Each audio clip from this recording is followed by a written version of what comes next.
वाहिगुरु जी का खालसा, वाहिगुरु जी की फतेह। जपजी साहब की चल रही कथा में आज हम गुरु साहब की कृपा से छठी पौड़ी को समझने का यत्न करेंगे। ये पौड़ी पिछली पौड़ी का ही एक हिस्सा है। इसमें गुरु साहब एक बहुत ही प्यारा संदेश दे रहे हैं। गुरु साहब फरमाते हैं कि तीर्थ नावा जे तिस पावा विण पाण कै नाए करी। इस पंक्ति के अर्थ हैं कि मैं तीर्थों पे जाके तब स्नान करूं जो ऐसा करके उस परमात्मा को खुश कर सकूं। अगर इस तरह परमात्मा खुश नहीं होता तो मैं तीर्थों पे स्नान करके क्या पालूंगा। संगत जी, जैसे हमको हमारे माँ बाप या जहाँ हम काम करते हैं वहाँ हमें किसी काम से कहीं भेजा जाए और हम जब शाम को आए तो वह पूछें कि क्या काम हो गया। हम जवाब दें कि नहीं, मैं तो वहां फंस गया या कोई काम और बीच में आ गया, तो वह कहेंगे कि क्या फायदा, जिस काम के लिए भेजा था वह तो करके नहीं आया।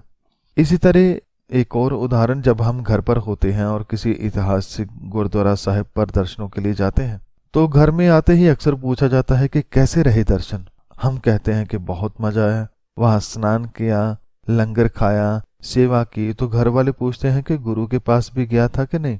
हम कहते हैं हाँ गए थे, माथा टेका था, प्रसाद लिया था।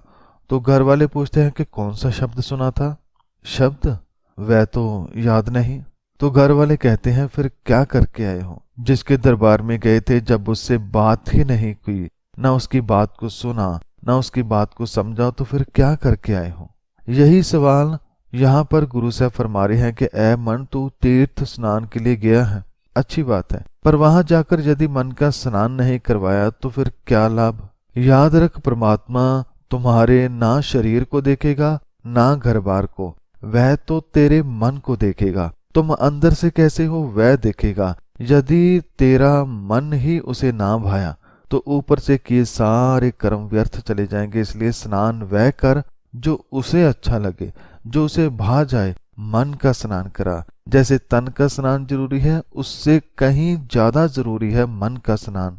मन की मैल जाएगी तभी तो उससे एक हो पाओगे, और मन की मैल जाती है गुरु की वाणी से। और जब मन अच्छा होगा तुम्हारे कर्म अच्छे होंगे, ये कर्म ही तुम्हारा जीवन भर साथ देंगे। गुरु साहब इसके बारे में आगे फरमाते हैं कि जेती सिरठ उपाई वेखा विण कर्मा कै मिले लई। सिरठ भाव सृष्टि। संगत जी, हम हमेशा सोचते हैं कि कोई ना कोई करामात हो जाए, हमें मन चाहा कुछ प्राप्त हो जाए।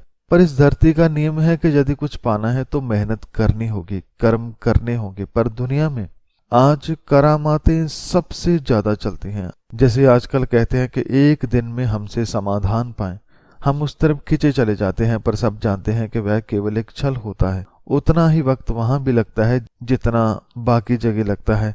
इसी तरह धर्म में भी हमें बहुत सारे लालच देकर कई बार बताया जाता है कि वहां चले जाओ, स्नान करो, सब ठीक हो जाएगा। संगत जी, हो सकता है ठीक हो भी जाए, क्योंकि पानी भी एक जिंदा चीज है। इसके अंदर भी बहुत कुछ होता है। पानी की भी याददाश्त होती है। इस पानी में जो भी मिलाया जाता है उसका असर उस पानी पर होता है, और जो स्नान करते हैं उसका असर शरीर पर भी होता है। लेकिन बात यदि केवल तन की होती तो गुरु साहब को वाणी ना लिखनी पड़ती। बात पूरी की पूरी मन पर खड़ी है। मन सही होगा तो तन चाहे तपती तवी पर भी क्यों ना बैठा हो, कभी हिलेगा नहीं। इसलिए गुरु साहब फरमाते हैं कि उस परमात्मा रचयिता की पैदा की हुई जितनी भी सृष्टि मैं देखता हूँ, उसमें कर्मों के बिना ना कोई जीव कुछ प्राप्त करता है और ना ही उसे कुछ मिलता है। संगत जी, कर्म के भी दो भाव होते हैं। एक जो हम कर्म करते हैं, और एक कर्म का भाव है परमात्मा का कर्म, कृपा।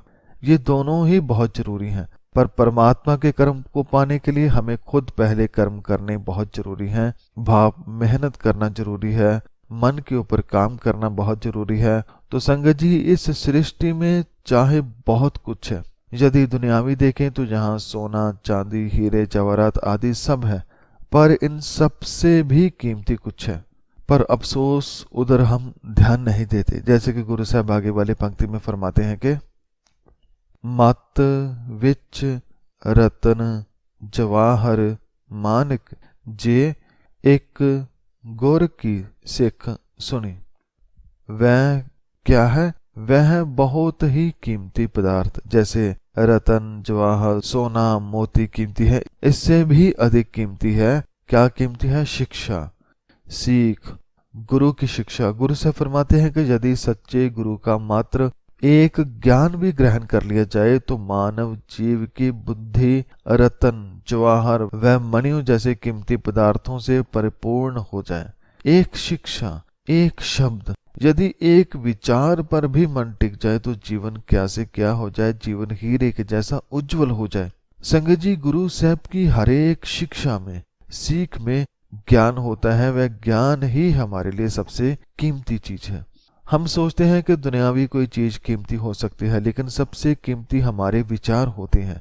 वह विचार जो गुरु की वाणी से मन ग्रहण करता है। इसलिए आज भी उस इंसान को आप कभी खरीद नहीं पाएंगे जिसके विचार बहुत ऊंचे और सच्चे होते हैं। ना किसी पैसे से उसे खरीद सकते हैं, ना किसी भय से उसे डरा सकते हैं। इसलिए संगत जी अपने आप को मजबूत करें, गुरु की वाणी से मन को मजबूत करें। मन पर जो विकारों की मैल है उसे गुरु की वाणी का स्नान कराएं।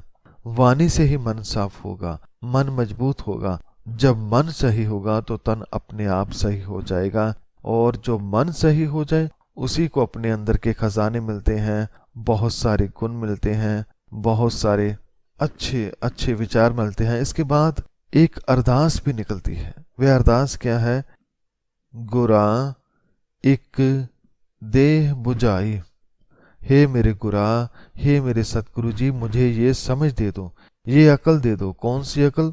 संगत जी, इस जगत का ज्ञान लेना है तो हर किसी से मिल जाएगा। जैसे धन क्या है, परिवार क्या है, नौकरी क्या है, धरती पे क्या है, नए उपकरण क्या हैं, सब कुछ बाहर का ज्ञान बाहर से मिल जाता है। यदि कुछ नहीं मिलता तो अपने अंदर का ज्ञान वह नहीं मिलता। जैसे धरती में कीमती सोना, हीरे, मोती आदि हैं, लेकिन उसे निकाल वही पाता है जिसे उसका ज्ञान होता है ये सब कुछ धरती में ही, पर सूझ के बिना, समझ के बिना प्राप्त नहीं होता। ऐसे ही हमारे मन की धरती में भी हीरे, मोती जैसे गुण हैं, सभी के अंदर होते हैं, लेकिन मिलते उसे हैं जिसे ज्ञान हो, जिसे समझ हो। मन को ज्ञान, समझ अपने आप नहीं आती, उसके लिए गुरु चाहिए। समझ गुरु से ही मिलती है, और जो गुरु से शिक्षा लेकर अपनी समझ को ऊंचा करता है उसे ही वह ऊंचा, सबसे ऊंचा, सच्चा और हर एक में बसा परमात्मा हर कहीं नजर आता है। और यही अरदास गुरु से मन कर रहा है कि हे मेरे गुरु, मुझे ये समझ दे। कौन सी समझ? सबन जिया का एक दाता, सो मैं विसर ना जाई। समझ केवल एक के जो समस्त जीवों का एक दाता है, वह एक मुझे कभी भी ना बोले, वह मुझे सदा याद रहे, क्योंकि याद से रिश्ते जुड़ते हैं, चाहे पारिवारिक रिश्ते हैं या परमात्मा के। मन याद करेगा तो रिश्ता बना रहता है। इसलिए मन ये अरदास करता है कि मैं उस दाता को कभी ना बोलूं। हे मेरे गुरु, मेरी यही अरदास है, मेरी यही प्रार्थना है, मुझे यही समझ दे कि मैं उस अकाल पुरख को, उस दातार को कभी ना भूलूं जो सभी का दाता है, जो सभी के अंदर बसता है। यही मेरी अरदास है, यही मेरी प्रार्थना है। तो संगत जी, ये थी छठी पौड़ी। इस पौड़ी में गुरु साहब ने शरीर की उदाहरण लेकर मन को एक बहुत बड़ी शिक्षा दी और समझाया कि गुरु के साथ जुड़ो। एक गुरु ही है जो हमें हमारे अंदर ही कीमती खजाने, कीमती गुण दिखा देता है। होते सभी के अंदर है, पर पाता वही है जो गुरु के द्वारा खुद को खोजता है। और ऐसा मन ही अरदास करता है कि मुझे वह ईश्वर भगवान कभी न भूले। ऐ मेरे गुरु, मुझे ऐसी सूझ दे। तो संगत जी, इसी तरह गुरु साहब की कृपा से अगली 7वीं पौड़ी के विचार आने वाली वीडियो में करेंगे।